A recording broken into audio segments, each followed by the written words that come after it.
we created this event, basically corporate clubs versus community clubs, to see what the differences are and how to sort of market, how we talk about it in the community clubs and in the corporate clubs, and what the differences are. I think we've had quite a few requests from a few area directors that I've been working closely with, like Sharon D'Souza, Cheryl Rankin, Fang, Melanie Pereira. I don't know if she is an area director, but those are the main people who really pushed me hard to get this event going. So thank you to Sharon, Cheryl, Fang, and Melanie. So this event was created on their requests. And I think we want to help quite a number of our clubs in District 86. As we all know, during the pandemic, a lot of corporations either downsized, upsized, moved sideways, forward, backwards, whatever. Lots of things were happening in certain corporations. And certain corporations did very well, but quite a number of organizations are struggling with their membership. And so we made a decision that how we talk to corporate clubs and how we talk to community clubs and what are the differences. To join with me in this panel is today two past international presidents. But before I do that, I would like to recognize our district director, who is Myrna Barth. Myrna, welcome. And if you have a few words for us, Myrna. Thank you very much, Brahm. I'm seeing that there are a number of people registered here from all districts around the world, which is fantastic. Our two panelists, Pat Johnson and Jim Kokocki, are very well-known individuals, and I welcome them here to District 86 and the presentation that Brahm is going to be putting forward. So thank you all for joining. It's great to see, at this point, 63 individuals and going higher and higher. So Brahm, back to you so that you can conduct this workshop. Thank you, Myrna. Really appreciate that. So let me just introduce to you first, of course, our past international president, Pat Johnson, who was our international president. And I think I'll get the dates right, 2010-11. Pat Johnson is the owner of Pat Johnson and Associates, where she coaches leaders to help them find their greatest versions of their authentic selves. She works to help individuals overcome their self-limitation and to aspire to more in life. She's also an affiliate and mentor coach at Accomplishment Coaching. That's what she does professionally. Sometimes I wonder whether she's a professional Toastmaster because she was the past international president, but correct me, Pat, but I think you're the regional advisor of this, Region 1, 2. Okay. 2 this year. 2 this year. Okay. Yeah. All right. So we have Pat Johnson, and then we have past international president Jim Kokowski. Jim Kokowski, distinguished Toastmaster, is an entrepreneur and business consultant residing in St. John, New Brunswick, Canada. As a volunteer, he's a member of the board of L'Arche St. John. Of course, that's French, so I wouldn't know how to pronounce that, and I apologize for that, which is part of a worldwide network of communities for people with intellectual disabilities. Jim Kokowski previously worked for 30 years at telecommunications provider Bell Alliance and its related companies. He recently completed a master's degree in business administration at the University of New Brunswick, St. John. Ladies and gentlemen, please help me welcome Jim Kokowski. So I will ask Cheryl and Sharon if they can spotlight Jim and Pat, so that we can see them on the screen. Okay, I've spotlighted one. Let's see if we can spotlight Jim. Oh, there we go. Perfect. Okay, so we got that technology going. And we're going to talk about corporate clubs versus community clubs. Now, before we go on, I'm going to say that Pat Johnson is an expert on corporate clubs. She wrote this book, and Jim doesn't have a book, so I don't know what he says he's going to be entertaining us today. Pat wrote the book. Jim and Pat, welcome. All right. So the very first thing, of course, we want to do is, is that your book, Jim? No, that's Pat's book. You have Pat's book as well. Of course. Sorry, it was not in focus. So, of course, what is the main difference between a corporate and a community club? And just an overview, a brief overview. So I'll ask Pat to, of course, talk to corporate clubs and Jim to the community clubs. This is how we've set it up. Oh, and if you can, of course, speak to the other as well, it would be okay as well. So we'll start with Pat. Well, thank you. For me, I define a corporate club as when a corporation decides that they want to have a club for their members or their employees. And so it could be within a corporate world, it could be in government, or it could be a not-for-profit. Any kind of a structure where they want to pay, they want to send their employees. And in many cases, they also provide funding for it and or time for people to attend. So that's how I define corporate versus community. And we have many community clubs, what I call community clubs, that meet in corporate buildings, but are not what I would consider corporate Toastmaster clubs. Thank you. Okay, so basically it's a club that is in corporations, and we would expect that to be a closed club, would we, or could there be open clubs? No, I think they turn into community clubs when they open them up. So their controlled environment makes them a corporate club, closed. Yes. All right. With that, we will turn to Jim. And now, what is a community club, and what distinguishes it to be community? Sure. Community clubs is really how Toastmasters started way back in 1924 and 1905 was actually when Smedley started. So they are clubs that are created in a community, oddly enough, where people find a group of like-minded individuals who want to get together to practice their communication and leadership skills. So they find like-minded individuals based on time of day, based on location, sometimes by workplace. So we should also mention, there are other type of clubs like niche clubs or people who are in specific professions or have specific aspirations. Of course, there's advanced clubs. So there are other categories, but the broadest would be corporate and broadly community clubs. And so community clubs would, of course, be open unless they, of course, niche clubs and they require members from a particular segment of the community they're serving. So that would be correct. Yes. Awesome. Okay. So now we know the difference, just the overview difference of its two. What are the similarities between the two clubs? Pat? Well, I would say there's a great deal of similarity. First of all, the whole curriculum of Toastmasters International is what we bring to whatever audience we have. And so we all work pathways. We all experience leadership and communication by doing it. We all create a safe place to practice, hopefully on a weekly basis or whatever period of time that they choose.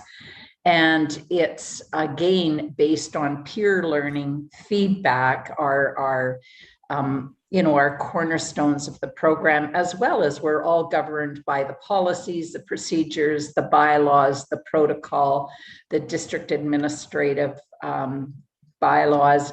All of the governing documents of Toastmasters International still governs a club wherever it is, because we are all members of Toastmasters International, regardless of what kind of club we belong to.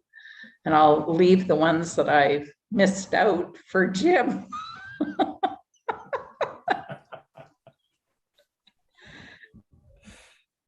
So to speak to how they're similar? Yes. Well, in your viewpoint, yes. How they're sure. We've got a structured, self-paced learning program that everybody works their way through, whether in a corporate club or community club. So lots of similarities. Pat's already touched on the differences. Corporate clubs tend to be, or often are funded by the organization, sponsoring organization. Often there's some superseding goals and expectations from the corporation that there always should be, in my view, within the corporation. They are funding that club and the members of tuitions for specific reasons. They want to see development. So you have lots of similarities, but at the core, it's just the same. It's the same program, whether they're in a corporate club, a niche club, or a community club. Yes. And I agree with that. And some of the other things that I find is the four core values in the club mission. That is actually the club mission is read at most Toastmasters club, whether it's a corporate club or a community club. What I find is that whether I'm visiting a club in Malaysia and it's a corporate club, or I'm visiting a club in the United States, it's a community club, the basic thing is the same, for sure. And it's our values that keeps us together and so on. Okay, now Pat is an expert, I know, on this thing, and I sometimes struggle with it, but I think she's mentioned that in her book very well, is the languaging that we have to use when we're talking about corporate clubs as opposed to community clubs. So Pat, could you just tell us a little bit about the languaging and the words we use in corporate clubs? Yes, thanks, Bram, for asking about this. Just so that people understand how I came to this, is that my background, I actually ran learning and development departments within government and corporations. That was my professional career when I was in government and the corporate world. And so I actually hired trainers and contractors to come in to meet the training needs of our hundreds of employees that we had. My team and myself did the training assessment of our staff, and we found out what they needed. And then it was our responsibility within our budget to provide that training, those training needs, to bring in the contractors and the programs that would meet those needs. As a result of sitting in that unique chair, I saw Toastmasters through different eyes. I looked at the Toastmasters program, which I adore, and I've been in for 38 years, and I'm still learning. So I have great respect for this program. I looked at this program from the chair of the person responsible in that world, and I said, I could not in good conscience bring this program into my corporation and be able to be held accountable to my CEO. She wouldn't understand what we were doing with Toastmasters. She wouldn't understand the language we used. She wouldn't understand why we would do something called table topics, or why we would do something from a pathways program. And so I realized quickly that we were responsible. If we were going to sell a product to the corporate world, we had to speak their language. We had to talk about the transferable skills. We had to let them know that table topics was in preparation for interviewing skills. It was preparing them for when they stood in a meeting and had to respond, or when they were called upon at a corporate event to make comments, that they stood up strong and proud and capable and could respond, or when they presented a project and went under questioning by the people in the room. So we needed to provide language. So I talked about tuition rather than paying dues. Dues is very confusing in the corporate worlds and the government worlds where I worked, because dues were seen to be as something you would pay to a professional organization. And we actually had internal policies that forbid the organization to pay. For example, if Jim was a chartered accountant, we would be forbidden as an organization to pay Jim's CA dues for him. He had to pay that and maintain his status, not the corporation where he worked. So that language had to change. And because we're an education organization, it just made sense, and it fit into the organizations where I was, to call it tuition. Now it fit in with every other training program that was happening. I talked about the adult learning principles that are incorporated in Pathways. It was built on adult education principles, where we empower the individual, we acknowledge what they already know, we let them do an experiment, we allow them to give feedback. So much of Toastmasters is brilliantly designed to appeal to the adult learner. And we also built over 300 competencies into pathways. We extrapolated over 300 competencies from the rest of the old traditional program in Toastmasters, looking at all our better speakers, our better club series, all of those, in addition to all of our legacy program. We took those competencies and built them all into pathways. They look different because our audience demanded different. They demanded current, and they demanded updated, but we kept the essence of the program. So the language, transferable skills, talking about competencies, talking about corporate transferable skills, another one in terms of impromptu speaking, like table topics is one, but also meeting management is highly in demand in the workplace, as well as, and this is a program, this is an identified training need that I never could identify a trainer for, and that was critical listening skills and critical thinking skills. Very hard to buy on the market, and yet Toastmasters teaches us at every meeting that we're in. We listen critically because we know we're going to give feedback, and we have to think critically what we already know, and to then see what a person could become and then give that feedback so they can take that next step. All very critical transferable skills for the corporate world. So there's a lot of language. I talk about leadership. I talk about communication. I do not talk about public speaking. I never say those two words in that environment at all, because most people that go to work and that might be looking to come to Toastmasters, or their employers sending them, already believe that their people know how to speak in public. They actually speak in the hallways at work. And so they interpret it very literally. So I talk about communication skills because the focus really is listening, then thinking, and then speaking.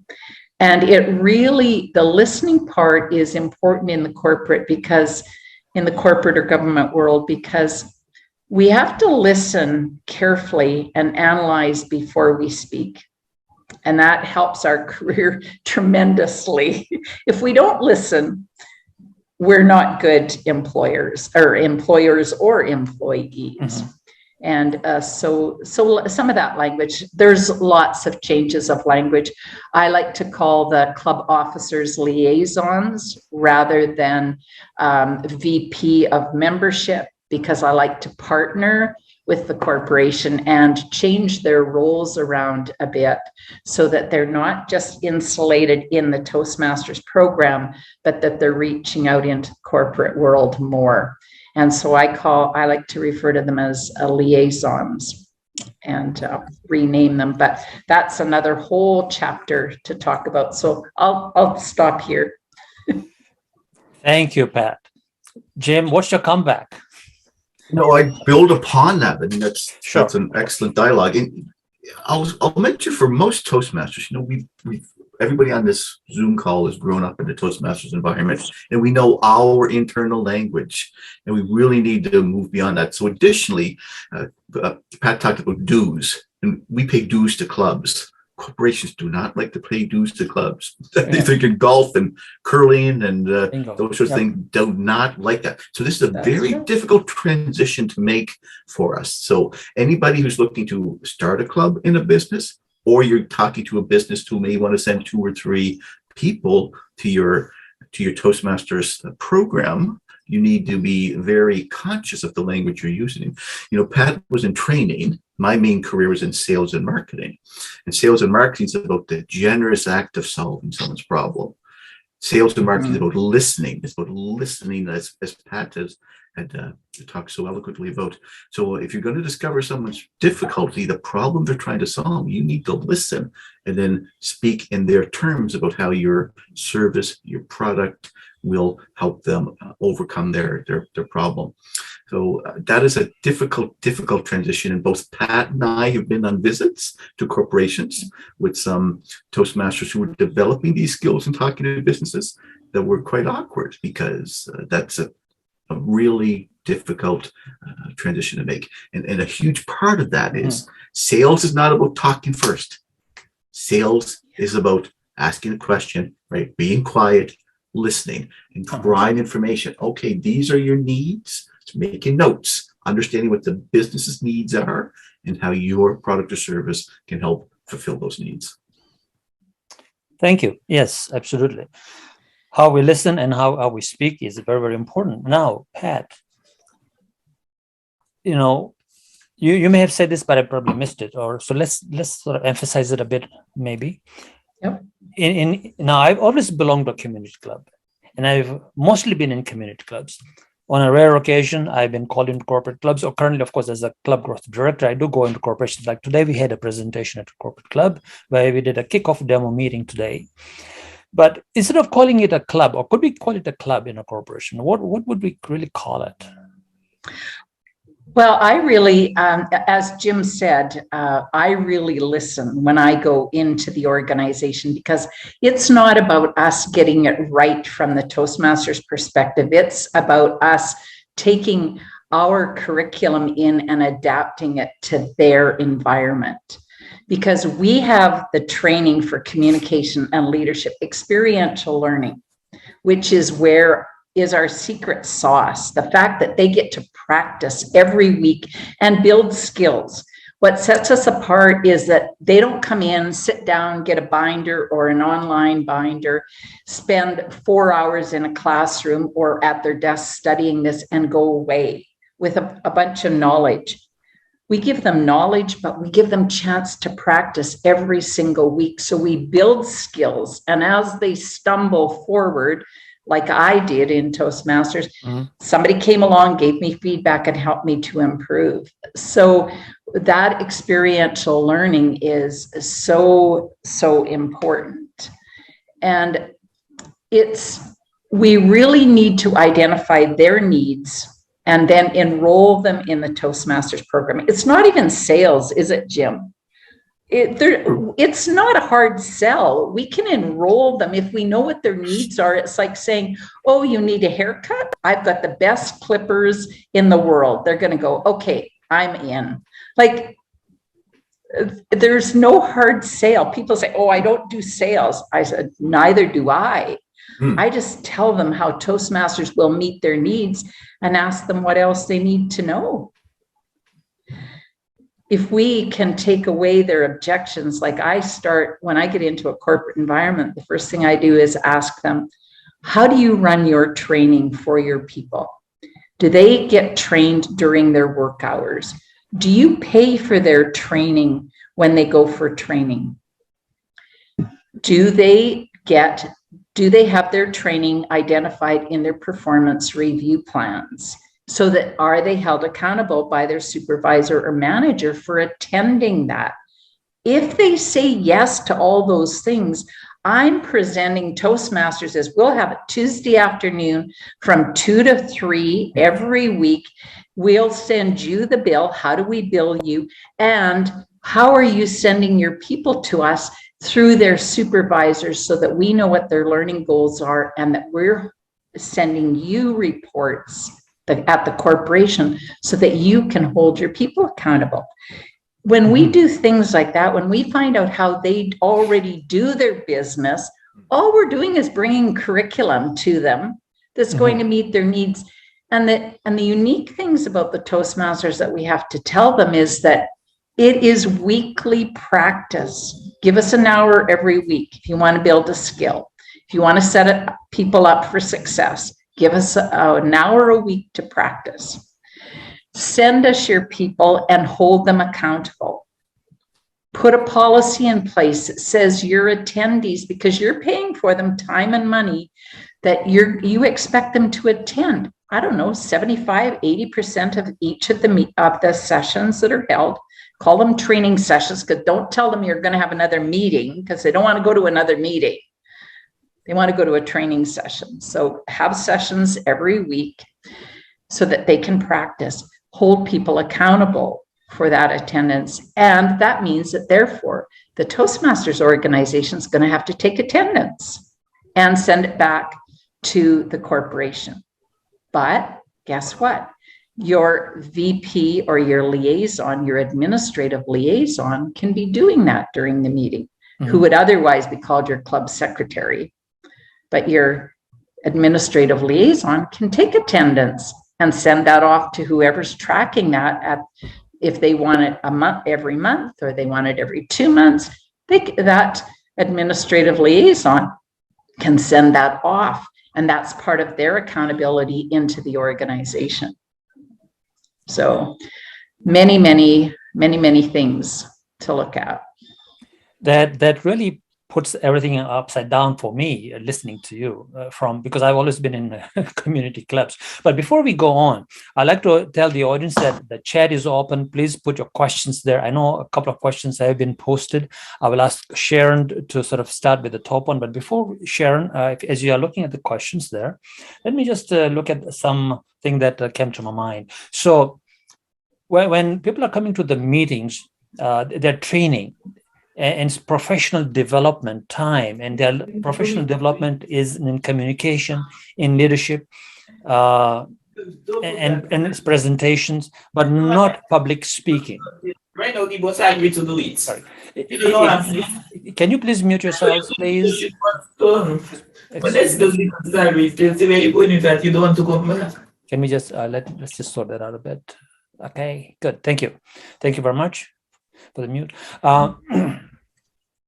And of course, club officers are liaison people rather than officers. And I'm surprised, like 300 competencies from all the material that we have. Incredible. Amazing. So while Sharon is looking at a couple of questions there, Sharon, just spotlight yourself and let me know, or just shout out that there's a question, and we'll just bring on the question. But Yeah. Jim, what's your point of view there? This is a great session, and one of the things we need to think about within the businesses, within corporate clubs, community clubs, our stakeholders are our members. We need to take care of our members, and the corporate clubs do. But we need to think a little more broadly that the corporations have got other stakeholders. It's the people who pay the bills, who brought the club in. So Pat talked a bit about how we can send attendance, but I really encourage more and more corporate clubs, the leaders in the corporate clubs, to send quarterly reports or semi-annual reports to say, look, our membership is such and such. These are the people. Here's the pathways they are working on. They're working on innovative planning, presentation mastery, motivational strategies, etc. Because in those businesses, there's managers who are noticing that something's changed in this employee. This employee's better. What happened? And if we've got an opportunity to share that these employees have become part of Toastmasters, that becomes part of the key, right? Oh, okay, that's what happened. They joined Toastmasters. I know about Toastmasters. I didn't know we had a club within the organization, and I know more people who need to participate. So we need to think more broadly about those stakeholders. So as you're setting up these corporate clubs, please instill some sort of discipline to provide some sort of regular feedback, quarterly or semi-annually, to stakeholders that can be shared around. Thank you. It's like, just a final comment on that. One of the first things we do and teach our members when we're teaching them how to speak is we say, you have to know your audience. And that's all that we've been talking about for this first half hour, is just knowing our audience. Our audience is different when we go into a corporate world. We must think like our audience.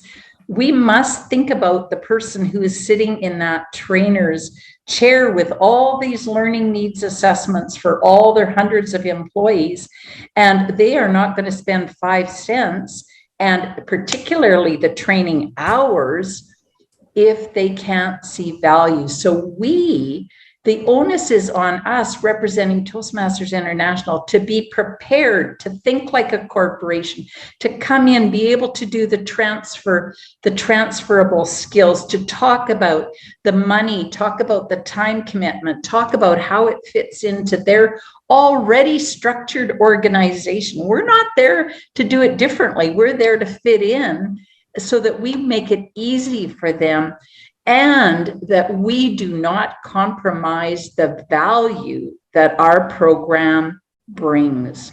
And that is holding our standards, that we require at all times a minimum of 20 to 25 people in this program, or they don't get the benefit of it, because they're there practicing listening skills. Yes. And thinking skills. So they need a broad group. And that's where we're maxing our program. And what I know is that I've also contracted as a trainer in corporate and government world. And if I need 16 people for my program, and Jim, you know this as well from experience, if you need 16 people to do the exercises that you're having in your training, and they cannot fill that program, it gets postponed. The contractor doesn't say, oh, I'll do it with 9. No, we don't run it until they are prepared to fill the program. Yes. So don't be afraid of what we need to make Toastmasters highly successful in that environment. That's our responsibility as the representative from Toastmasters International and our dynamic program. We have a hand up. So either you can put a question in the chat or put your hand up. So we have her hand up is Sandra Orland, I believe. No, you don't have your hand up. If you can lower your hand if you are not asking questions, Sandra, that's fine. Thank you very much, Sandra. Sharon, do we have any questions in the chat that we need to answer? So there were a few questions asking where everyone can purchase Pat Johnson's book. And somebody put in a link there, I believe, so that was answered. But if you have any other resource, any other spot where people can purchase the book, please do let the audience know. We'll pass that on to Pat. Okay. Yes, Toastmasters International does sell my book, so you can order it. It's in their store. And the other thing that I do on a personal basis is I sell bulk to districts. So if districts wanted to buy more than 20 or something like that, then they could order them directly from me and I'd have the printer send them. But basically through Toastmasters is the best place. Yeah. Thank you. There is a question from Mary Gibbs. What is the language you suggest using to a corporate club who pays their members dues, but the members will not attend club officer training nor participate in Toastmasters activities outside of their club? Pat. Well, it'll be interesting because we probably can do the same thing in a community and a corporate club, Jim. One of the things that I do is when I'm setting up a corporate Toastmasters program or club, I talk about the fact that if you want to be a leader in the program, a leader in training, meaning you want to take on one of the 7 liaison roles, that not all leadership training happens within work hours. And I just give them an illustration of how many times they've sat at home in the evening and read a book because it had leadership concepts in it. And some of our leadership training within Toastmasters happens on the weekends or in the evenings. It's never long. It's 1 or 2 hours, perhaps. There may be optional programs that they would like to go to stay in touch with the worldwide organization where they can see different role models and be exposed to leadership globally. But that I say it's mandatory if they're going to take on a leadership role, that it's mandatory that they show up for the basic leadership training that occurs twice a year. So they're looking at a minimum of 2 or 3 hours, and that they also, that there's an expectation that they participate at an area and a division level, and perhaps even a district level, depending on the mindset of the organization. I have that conversation with them. But people, when they want to be a leader, you can't be a leader by sitting in a group saying, oh, I'm the leader. You have to go and learn things, and you have to step out. You can manage by maybe things you learned at the dinner table at home. But if you want to be a leader, that's about the traits that you have. The rest of it, we learn a lot of management. But if people want to lead the program within the corporation or even in the community, they need to go to training so they know how to do it. Right.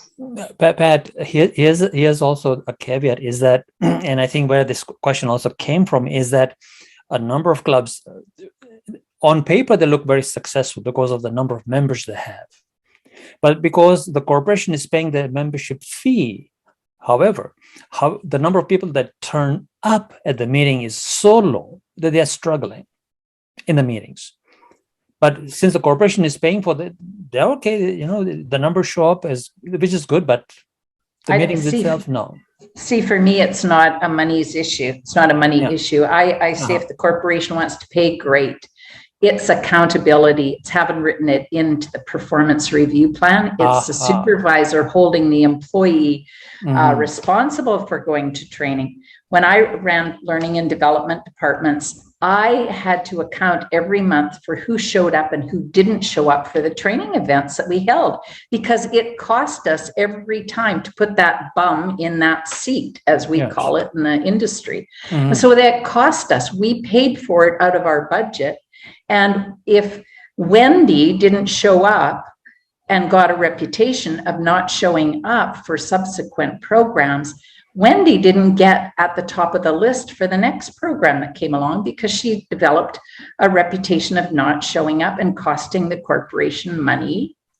And then we also had a practice in the corporation. If Wendy was not in the class and we were notified, say at break time by the facilitator that Wendy wasn't in the class, we called Wendy's supervisor to say, where's Wendy? And they said, well, she's in training. And we went, no, she's not. So now the supervisor has to find out where Wendy is. So not all employees are upfront. And when we hold the supervisors accountable for ensuring that their employees attend the training that they've enrolled them in, and they're holding them accountable through the performance review plan or whatever you call it, then the supervisor's not likely to pull out Wendy from that program to go to another meeting when she's already set a standard that Wendy attend 80% of those training sessions. So now you've got a partnership between the corporation and the employee, that the employee knows that the corporation wants her to attend the training and is going to support her and make sure that she's there and acknowledge her in all likeliness when she achieves something. But now here, Pat, let me be the devil here. The thing is, that is when the corporation is really interested in the employee and they're really engaged with the employee to do that. Yep. I think, and Sharon here has got, and Sharon Fang and Cheryl, who were really asked me to do this training. I think what they're experiencing is some of the corporations are paying for the membership fee, but they don't really follow through with their performance reviews and whether they're attending the meetings or not. They're not doing that. So that's why the poor results in some of these meetings. Well, and then let's put it back on the people that are the leaders in the program and say, we're going to report attendance back to the organization every month and make it known to all the people that are there, because there's one of our core values, the first one on the list, is integrity. If you've signed up and you don't show up and your employer thinks you're going, first of all, where are you? Secondly, what's the integrity in that? And so we as Toastmasters, if that's one of our core values, we have to step up and report attendance back to the organization because they're paying us for that person to be there. Awesome. There's another element there I'd like to speak to. Yeah. So, we are still developing our skills in working with businesses, with corporations, and I think we should be prepared to have a frank conversation with the stakeholders at the initiation to say, look, here's how your club can fail. The club will deliver tremendous results. Here's some reasons they fail. One, you send conflicting messages to the employees. The employees are trying to determine, does the company still value my participation in the Toastmasters program, or should I be just staying at my desk to lunch? That's one reason it fails. If the assigned leaders don't attend regular training, the club can fail. So you can communicate some of those things and reiterate it in follow-up sessions, but we need to evolve to that stage where we're being frank about, look, you're going to make an investment. It's time. The cost is more time than money for these companies. Yeah. But here's the reasons that this investment will fail. You don't want it to fail, do you? Do you, Brian? Yeah, absolutely. Well, and I think if we put this back into the community concept, people come because, well, sometimes they come to a community club because their employer says, get to Toastmasters, and they don't have enough. In that same way, we deal with it because we are responsible to find out as a community club, what does that employee need to take back to their employer so that they can stay a member of Toastmasters. Like, we have a brand new member in my community club, and he was sent by his employer. He's a co-op student who's being employed, and he shows up every week because his employer expects him to. His employer paid for him. He's accountable to that. And we're accountable to him because we took his money, saying, we'll provide you with that training. Let us help you. So we've got a deal. We've got a business deal that we're brokering here. And we have to bring integrity of service to that. So I'm hardly passionate about it. So Sharon and Fang, since the two of you really wanted this, I think this is your core, right? This is where you really are stuck. Something. Go ahead, Sharon. There are a few other questions that have come in. I'd like to bring them up. One is, Pat, what are the names you use for the other club officers that you call liaison officers? I.e., secretary is what, admin liaison, or what are the names that you have used? Yeah. So they're in the book, but if I can think quickly of them, because it's kind of a different line of thinking, but I call the president would be the chief liaison. So my purpose is to use words that wouldn't be used in the corporation. So I don't want to use vice president or, those kinds of things, because that's very confusing in the corporate world and disrespectful in some cases. So chief liaison and that would be the person that would actually report to whoever's sponsoring you. If it's coming out of training department or out of a HR, that person really needs to build that relationship. VP of membership would be education liaison, and their role is very much like the VP of membership. They are scheduling. They need to know what your needs are, what your employer's expectations are, and they really need to be tracking it along with that admin liaison.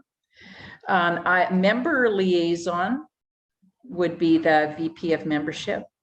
And here, that person really helps get those new members oriented along with the VP or with the education liaison, but often they've got a big role already. So orientation, getting them involved in pathways, getting them up and going, and talking to talking to whoever's sending the employees, whether it's from HR or training, again, as a group. The treasurer is the finance liaison. And this is a beautiful role because this is great for the number crunchers in the corporation who join, because this is a natural for them.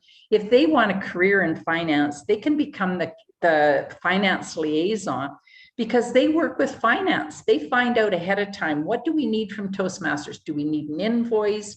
What do we need? Do we need a purchase order? How does it work? And they make sure that this is paid in advance. They manage new members coming in and all that money transfer. So it's a great role for them to get in and move with the finance people. So those are, I don't know if I've missed any. Did I miss any of the roles? Like the SAA would be. Oh, Sergeant at Arms. I call them the operations liaison, and they're the people that are going to just make sure you have a meeting room and all of those things are being looked after as needed. Yeah. Actually, since you talked about meeting rooms, there is, when we used to meet in person, now we're meeting virtually, of course. One of the issues used to be that the meeting rooms that the club or the corporate club uses regularly would be booked for another meeting, and they had to go looking for another meeting room, and they just have the 1 hour. So by the time they actually get a meeting room, half the time is gone. And then the attendees get a little disillusioned with the disorganization. So that's another challenge. Well, that's the Sergeant at Arms, the logistics or operational liaison to be doing that. Yeah. That should not be happening anyway. Your Sergeant at Arms, if they're called Sergeant at Arms, should be checking that room ahead of time every week. That's just not doing the role. I'll call a spade a spade. So what I'm getting here is that for those clubs that are struggling, the corporate clubs, and who are not attending, or rooms, for example, are not being allocated, one of the questions I saw was during Toastmasters time, the manager says, no, you got to do this project, or you got to go to this meeting, so they're not able to go to the Toastmasters meeting during corporate time, which means the management sometimes, how do we get back to management? So can you get involved again in the professional development? Because I think management may have sort of drifted and fallen back on in their promise to do that. I mean, and therefore they're not expecting any performance reviews. They're not expecting any attendance reports. They're not expecting anything at all, right? So how do we get the management to sort of be back into the game is, I think, the question. Sure. So just to revisit that conversation, if you're meeting with a corporate club that's not performing well for the members, ask to meet with the club executive and a sponsoring manager or some of the sponsoring managers, and have that conversation. What were the expectations? Ask questions, be quiet. What were the expectations? How are they being met? How can we improve the performance for you? I'd also encourage some of those sponsor managers to visit the club from time to time, to see the environment, understanding that it's delivering value. As you know, someone first attends a Toastmasters meeting, their eyes just go big because it's an amazing environment. So ask them to attend, and either on a planned basis or unplanned basis. Unplanned is better. So find some ways, think about some ways you can reinvigorate it, but don't talk just to the club executive. I would suggest make sure there's some stakeholder managers, because there's managers in the business very likely who want it to succeed. The problem will always persist. There's going to be employees who need improved communication and leadership skills. Wonderful. Before you go on, Sharon, there was somebody who had their hand up and they put it down because I think it was taking too long. If you can just keep your hand up, and we will come back to you. I know that we only have about 11 minutes more. Officially, we can go a little bit longer if Pat and Jim are willing to stay on. But somebody had their hand up. No, because you put it down. I don't know. You got tired. Okay, Sharon, any next question? Yes. So people are asking about a template. Do we have a template for a report to present to the corporate executives and learning and development? Is there a template for what? I think that relates to what I talked about, sending a quarterly or semi-annual report. Yes, that's what it is. It's related to what Jim said with respect to reporting. I wanted to know if there was a template that he could use.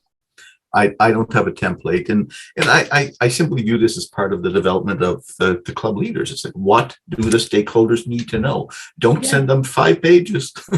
Keep it to a page or two. They like brevity. They tend to like brevity, but just some regular, short, pertinent communication. I would suggest the current people who are members, perhaps some people who left the membership, what paths they're working on. Maybe some external recognition. Yes, I agree. It's the corporation, like when my very first corporate club that I created this way, I went every 3 months myself. I was the sponsor of the club. I went every 3 months and took a report in my hand, and I met with the vice president. We talked about what was happening, who was excelling, who was doing what, who was raising their hand to be an area director, all those things we had. Wow. And they, as a corporation, because they ran projects, they were an IT project company, they had every month a recognition dinner for their staff. And they would acknowledge all the projects that came in on time, on budget, or under. And Toastmasters became part of that recognition. They would call the people up at that monthly event and say, oh, so-and-so completed this in Toastmasters. Because they also made it part of their new hire package. When they hired new people, they said, this is one of the benefits in our organization, and we encourage you. It's here for you, and we encourage you to go. And they also had a rule that when you went into the Toastmasters meeting room, that you must take your work hat off and be a student. You couldn't be the VP. You could not be the director of HR. You must be a student. So it was a great environment to learn. Wow. Because the VP got feedback from the frontline receptionist or a project head. So it was all mixed up. So Pat, that sounds like a tremendous environment. So I would suggest perhaps people should have modest expectations about what people want to receive. So send that email or send that memo, indicate you're willing to meet. Expect it may not happen, but it may well happen that it blossomed into something like that. But the discipline, that's part of the leadership discipline, is communicating results. And Pat described a fantastic environment, but busy folks might not be as accessible as her VP was. Is that fair, Pat? Absolutely. And again, you have to go to, I was very fortunate in this circumstance that I had a very strong vice president who was adamant that his people had to be better communicators than the competitive market people that were out there, because it was very competitive. And they were bidding and they were successful because of their communication and listening skills, their listening and thinking skills. And so they were really bought into the process. And so they did a lot of things that were right. But, one of the things that is really important to always ask for what you want. Take what you get and then deal with the difference. But don't be afraid to ask for what you want. And so in my book, and I know some of you are asking about my book, in my book, I've given a draft towards the back, I've given some resources. I've given a draft of an agreement that I created between my employees and myself as their supervisor who wanted to go to Toastmasters. So I had an agreement that went into their performance review of what I expected them to do. I've given an example of a policy that our government actually created to support employees who wanted to go to Toastmasters, because we have that circumstance in the workplace where the supervisor is really in favor of education and training their staff, and those that aren't. And so we have the haves and have-nots depending on who you work for.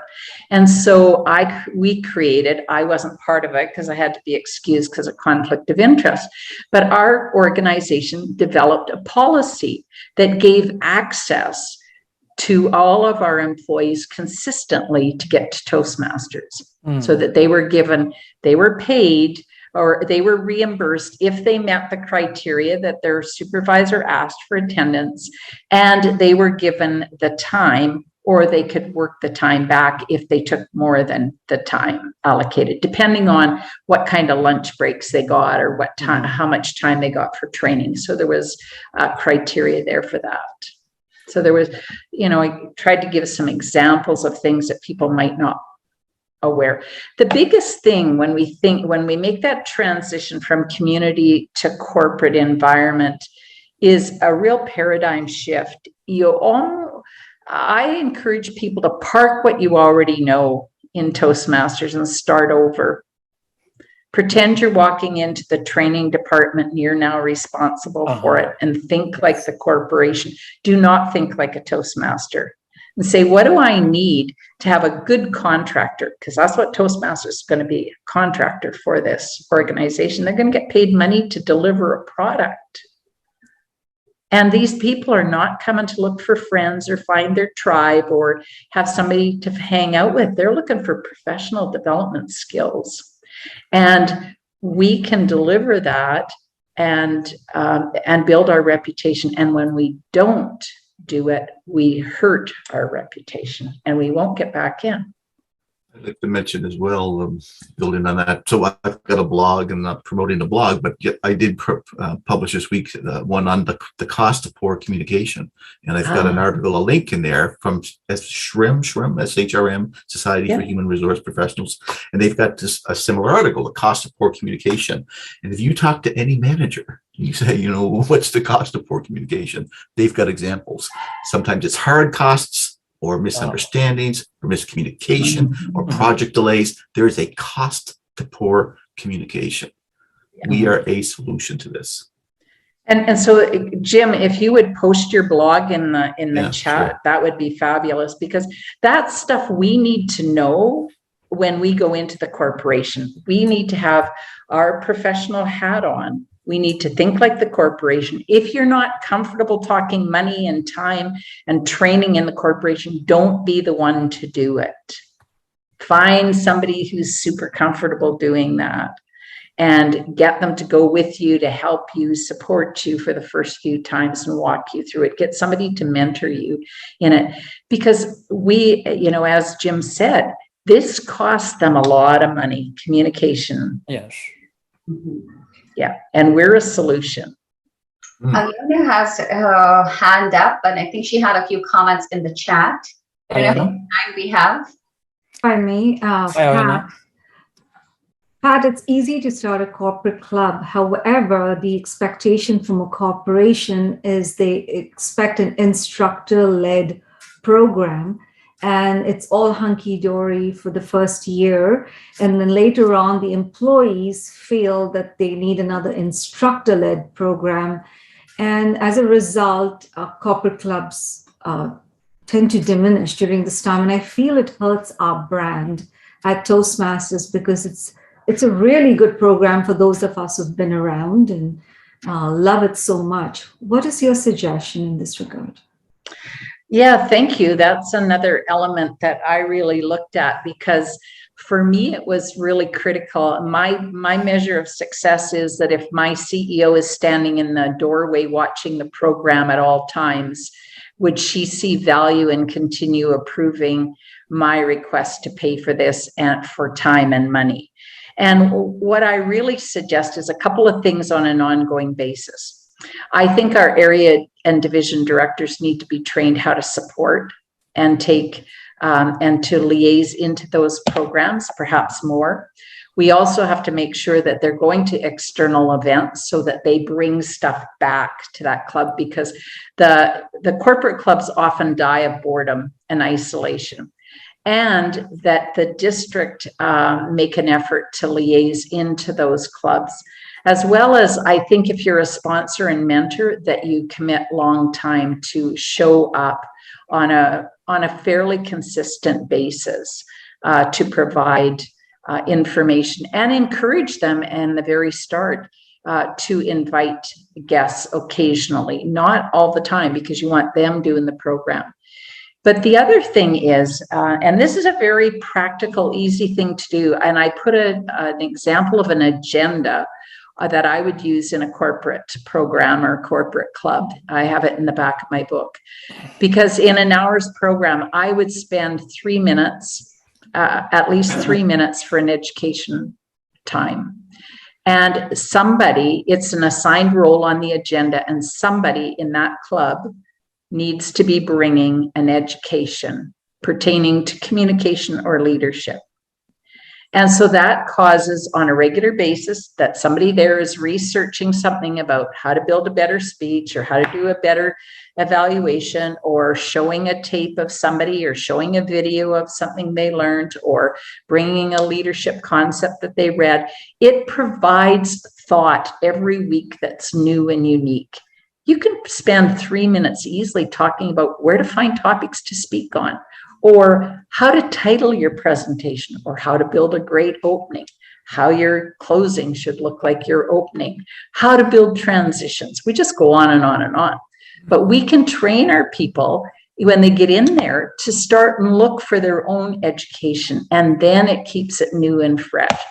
Also, if you create the idea that they generate a theme to their sessions each week, that everything goes on that theme. So for example, if the theme is brilliance, what if the general evaluator that day also instructed their evaluators that they had to use the theme brilliance, so that they not only had that theme for the speakers and table topics, but as evaluators, they had to look at the brilliance of the speakers. Or if it was cloudy days, to take that theme and bring it to their evaluation. How could we clear the clouds, or how could we make things bright? So however they do it, it's causing them to be more innovative, to think differently. And so I think there's little things that we can do to set them up to create more innovative education opportunities every single week in every meeting that they bring, and then more support from the sponsors and mentors on an ongoing basis. The other thing that I am very adamant about is that sponsors and mentors have to stay for a year, because these clubs die because they don't know what to do. And we abandon them before they know how to feed themselves. They don't know what a proxy is. They don't know how to hold elections. They don't know what a district conference is. They don't know. When they get an international proxy, they're going, what's that? I'm not voting for anything. And we abandon them way too soon. We have to stay there way longer, in my opinion, for all new clubs. Now, clubs. For timing, we had said 1 hour, but a flex built in for 1.5 hours. Of course, we did say that in our promotion, that we had built in half an hour more. And since we've run over an hour, the half-hour flex is built in. So we are in that half an hour flex now. So hope we can all stay, because I think the conversation is great. Jim and Pat, you are okay with that? Sure. I'm good. Okay, perfect. We have a question from John. Thank you very much, Bram. Pat, I think this question is more so for you. I helped charter a corporate club. I came in my background, I had a corporate club in my background as well.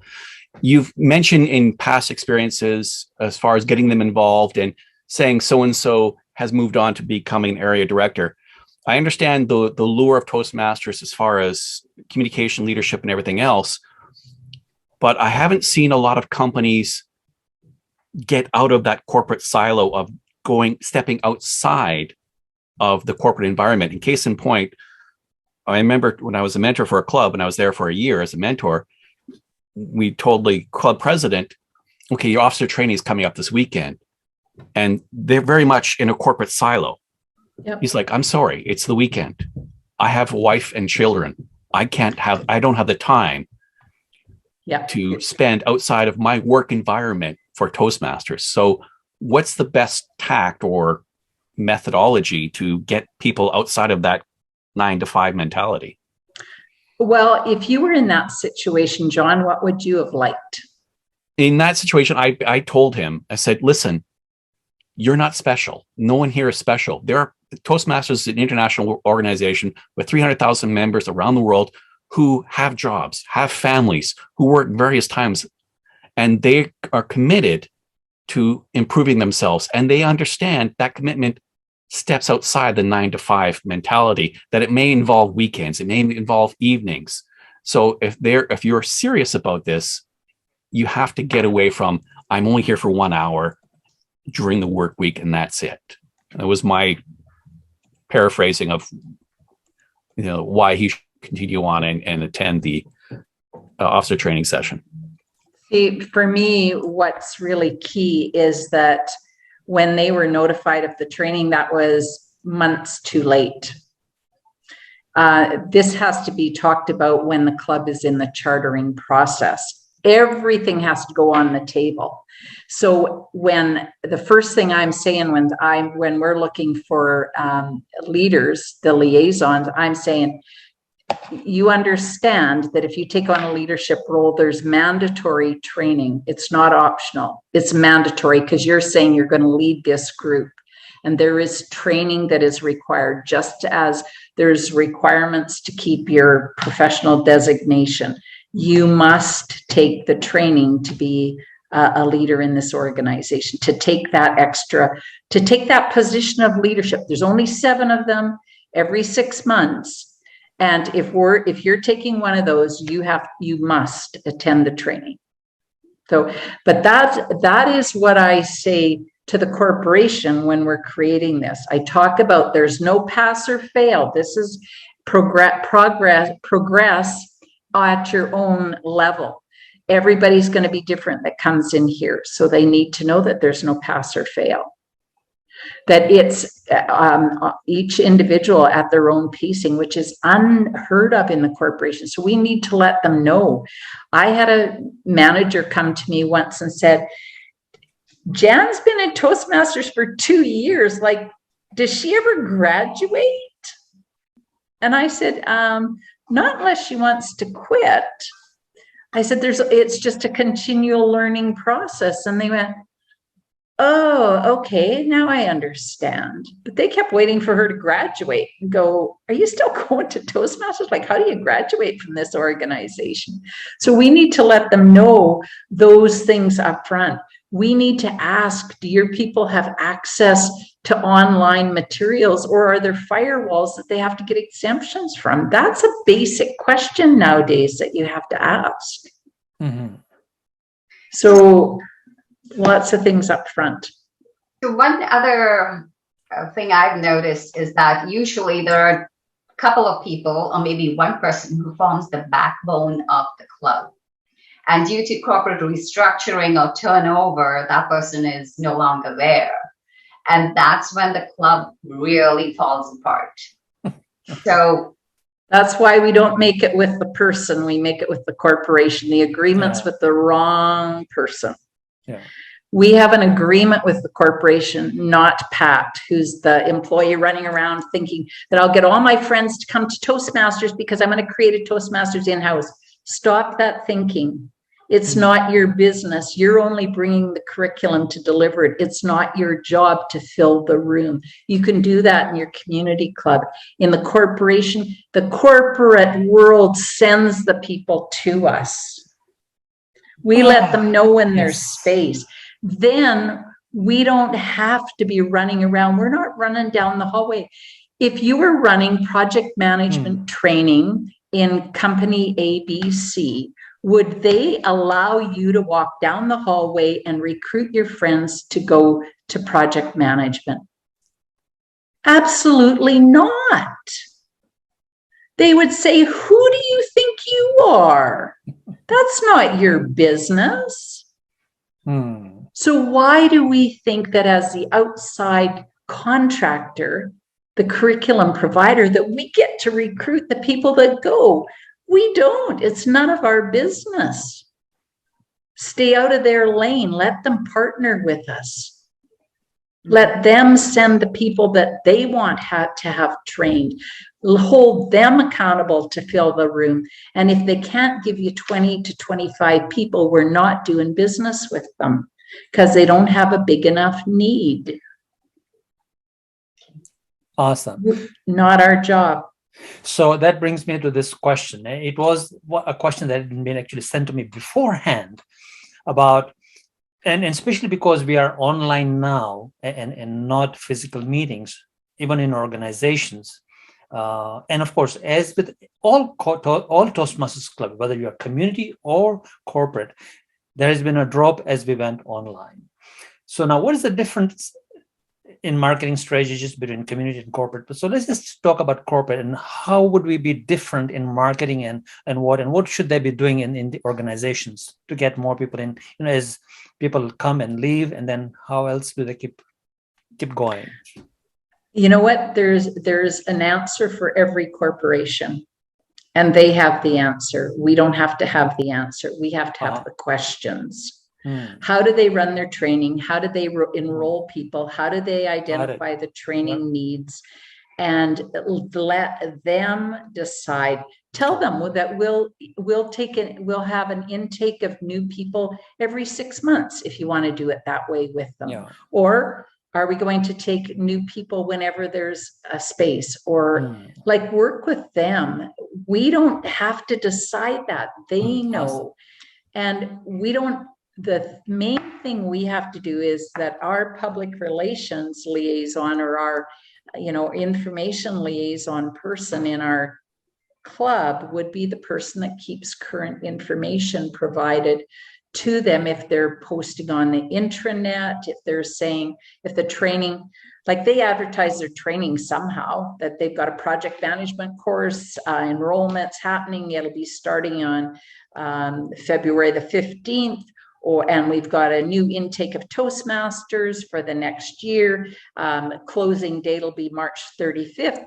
The first 25 people applying will be accepted, or you need your supervisor approval. Whatever their way of doing it is, they are doing that, not us. We just provide them with information so that when they start handing information to their employees about the program, or their supervisors and managers, that they've got accurate information.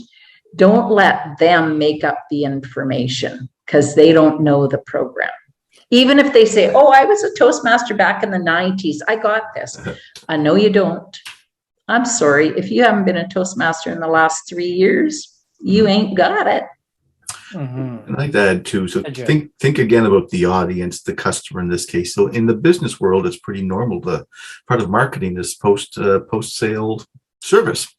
So reach out to the stakeholder, find a stakeholder. If you don't know who the stakeholder is, ask the club leadership, who's responsible for approving these bills. Send them an email, say, the club's been in place for 6 months now. Love to have a 15-minute conversation about how we're meeting your needs. And that can be really very helpful. And quite frankly, I think you would see that a lot of managers don't give a lot of thought to that Toastmasters organization. A 15-minute conversation could turn into 30 minutes or an hour, and they will think about reinvigorating it. The clubs are always started with great intentions. We need to manage the customer, in this case, the stakeholder, to ensure that that's top of mind, that we continue to deliver value, that they're putting in a necessary effort to make sure that the organization is getting the value from the Toastmasters program.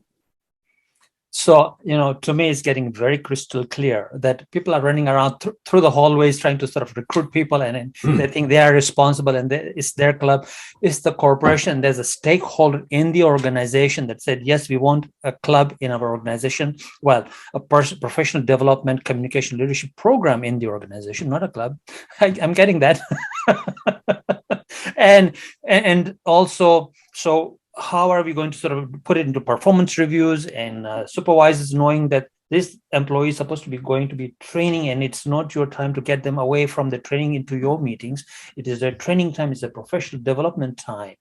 And to begin with, when we first start out, is our languaging, the language we are using with them, so that it's crystal clear that it is the stakeholder, they're in charge. This is what is called liaison officers. Wow, I learned quite a lot there. Markets, we don't have to worry about it. It's the stakeholder. Use your intranet. Use your whatever you're doing to reach out to the employees. The stakeholder is very, very important. Now, Sharon, it's becoming crystal clear, right? The other day we were like banging our heads, right, together. And now, what do you think, Sharon, now that you are right here? from an area director's perspective, okay, Yes. and I've heard this from other fellow area directors where they're having difficulty contacting the leadership of the corporate club. They will just not respond to the emails or phone calls or any form of communication. So the district officers are trying to contact the club to see, are you getting trained? How are your programs coming along? Do you have any issues? But when we don't even get a foothold in. And now with the virtual, I mean, everybody's working from home, so it's really hard to get in touch with their human resources. Sometimes even they are not responsive. And that is the kind of a challenge that some of us have been having. So how do you, even move forward with that? Well, I think the key is knowing who that stakeholder is or who it's become. That could change over time. So that's sort of, I'll say, corporate knowledge within Toastmasters, in your area, your vision, your district. How do you tap into that and say, who initially contacted us and wanted to get this club started? Who are the managers in the room? Who seems to be signing off on the invoices? So it's that sort of knowledge to reach those stakeholders, to have the conversation that you say, look, you made the investment 9 months ago. We're having trouble connecting with the club leaders. Can we talk about how we're performing for you, how we're performing, and how we can continue to see more value for your business? And if we said, and I think that's brilliantly said, Jim, because what that does is address the gap that we've left at the very beginning, that we didn't set it up, that we were going to be in contact. So now we're rebuilding backwards to put something in place that could have been put in place at the very beginning. So going forward, build it all up front. Now you're left with looking, if they're holding training for project management or conflict resolution, they're used to being online. They're doing everything online, like all the rest of us. This is not new. Toastmasters Online is not new. It's old. It's been going on since I was international president. I was creating online clubs in Colorado when I was president in 2010. So this is old in the corporate world. They run their businesses internationally. They're online in different time zones, and they walk into offices where the walls are full of their VP of HR and their VP of training are on monitors. They're not in the room. They're in Colorado and North Dakota and New York and Georgia. Like, that's the business world today. And so don't fall into, oh, this is different or this is hard for them. No, that's our mindset. Go back, if you have to go all the way back, who was the sponsor or the mentor of that club? Find out who they talked to, work backwards, and then get into the current officer and set this up differently. Don't set it up as a community club, set it up as a corporate partnership where we are the contractor and we have requirements in order for them to benefit from the program that we bring. And that's all we bring, is the program and resources and support to the program. Thank you. Harold's got his hand up. Sorry. Oh, Harold. So I had another question, but I'm going to jump on this one that Pat is addressing, because you said this a few times. You refer to the contract between we and the corporation. But when the club is formed, in most cases, the we are the staff of the corporation. It's not you and me and Bram and Jim and Sharon. Help me understand that. No, when we go to the corporate now, we're asking the training department or the HR department to create it, not an individual. We're asking the corporation to sponsor this, and we talk about how they will do that and partner with us. But the members are still the staff members. No, well, the members, but they're sent by the corporation, or they request, the employees ask to go to it. Yeah. But there's an accountability inside that corporation. That's what I mean. A paradigm shift. You have to forget what you know about Toastmasters. Yeah. And the accountability comes from whom to whom? From Toastmasters International to the corporation, down through their supervisors to their employees and back up to the organization, ultimately to finance or the CEO, whoever's paying for and letting them go. Well, okay. You know, in any business in the world, there's a manager today saying, I wish I could get Jim to speak in meetings. Yeah. So can I just go to my other question I wanted to ask you? When we join the corporation, when we join the club, the members become, the membership becomes the members of the club. And they use all of these different officers' names, these, I don't want to use the word pseudonyms because they're very good, these liaison names that you talk about. How do you translate that into vice president, membership, vice president, and so on? Are they still aware that this is what they are? Well, they have similar responsibilities, only it looks a bit differently. If we extrapolate these things from the club and the corporate level, it brings a whole responsibility to the district also to provide training for our area and division directors, so they actually understand the corporate environment, so that they go in and they talk the language of the corporations and the corporate setup for the training and the accountability, etc. So that brings a whole responsibility to the district, as well as holding corporate TLIs or corporate training, so that they use the language and actually talk about how to function in the corporate environment. That then becomes a district responsibility. So that's another whole topic to look at, because we have to train our leaders in Toastmasters to provide a different service to the corporation. Once we set them up, then to support them, we have to do a whole bunch of different things to support them. Because if we go in and say, oh, where's your VP of membership? They're going to look at you and go, what? Yeah. I don't want to take up your time. But and they want to go to training that's relevant to the corporate world also. They don't want to sit in training on Saturday and listen to VP of finance or whatever it is. I started a few corporate clubs, and one of the issues that I always had was that most of them like to go in their training for 1 or 2 days and get it over with, in comparison to us that is continuous. In other words, short term to long term. Can you just address that? Understand what I'm saying? Let's say Toastmasters. Yeah, absolutely. Yeah, absolutely. And we put this on the plate when we talk to the corporation right up front, that this is experiential learning. We come every week to practice a skill. So knowledge and ability, when we work and practice, we build a skill. So communication and leadership is a skill. Communication is a skill that we learn by practicing. We can read a pile of books and have a whole bunch of knowledge, but until we practice it, we don't build any skill. And so that's what makes Toastmasters unique, is that we give people the opportunity to practice.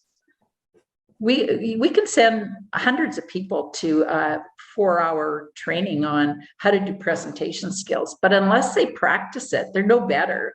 They go, oh yeah, I know I need to have an opening, a body, and conclusion. And 2 weeks later, they've forgotten that they even went to the course. And business understands that. Yes, absolutely. Because we know scientifically that within 24 hours, you forget 50% of what you learned if you didn't do a practice. And this is scientific. And so then in a week, you forgot you even took a course. I say to Jim, hey, how was that course you took last week? And Jim would go, what course? or vice versa. We are approaching the time to finish. We have only 6 more minutes. In the chat, I'm putting another link. Please, if you want to listen more to Pat, she'll be by herself. Jim won't be there, unless Jim wants to really join us. But this is on Wednesday at Lunch and Learn from 12 noon on Wednesday, which is January the 19th. The link is in the chat. Click and register yourself if you haven't registered. And Pat will be talking directly, hopefully, will get members directly from the corporations who are executive team members and maybe even members, and she will be talking to them. And please do attend, and you may have a question, but we won't have too many question and answers there, perhaps because we'll be talking to the corporate members there. So please do attend, Harold and everybody else. We have one last question before we finish, and that is we have AJ Heron has raised her hand. Oh, hi, AJ. Hi. Thank you very much for allowing me to speak. I wanted to raise a new thing that I'm seeing in 2021 and 2022, and that is the rise of what are called employee resource groups. And one of the things that's great about employee resource groups is that many of them want to have a corporate club within the corporation. And then we start pivoting to have the secondary conversation with HR. But the initial funding is actually coming out of employee resource groups. And that's something that we did not cover when the book first came out, but I think it's something that we're definitely seeing now. For the corporate clubs that I'm working with, there is a heightened awareness for them to be able to speak to some of the internal issues, so that when you run into situations where people aren't showing up, we actually had the members contact the members to find out what was going on. And sure enough, what we found out was that there was conflict, that the corporation was not able to control its schedule. And once we identified that, then we were able to lift up the Toastmasters activity to be more important because it was an employee resource action. So I wanted to share that. It's wonderful to see you. We're doing great. We hope to see you again soon. Thank you, AJ Heron. It is now 8:27, so we are finishing now. I know we have a lot more questions actually in the chat that we were not able to get to. That's true. But I think we have covered so much material that we need to absorb, and this video will be available. If you have registered, it will be sent to you, and please pass it on to your constituents, your members. It doesn't matter which part of the world you are in. Let's just make sure that we promote this, and let's get Toastmasters organizations, corporate clubs strong again. Thank you very much. Pat and Jim, any last words? Before you go, sorry, Bram, there were questions regarding community clubs and membership. So maybe that could be another session that we can have. Definitely. Yes. Jim, would you like to come back to talk Sure. about community clubs? Absolutely. Okay, there we go. Thank you so much. Right, Pat, too.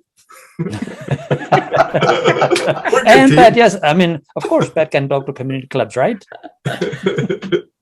Yep, that's where I go. We'd love to have that again at some point in time soon. Any last words of wisdom?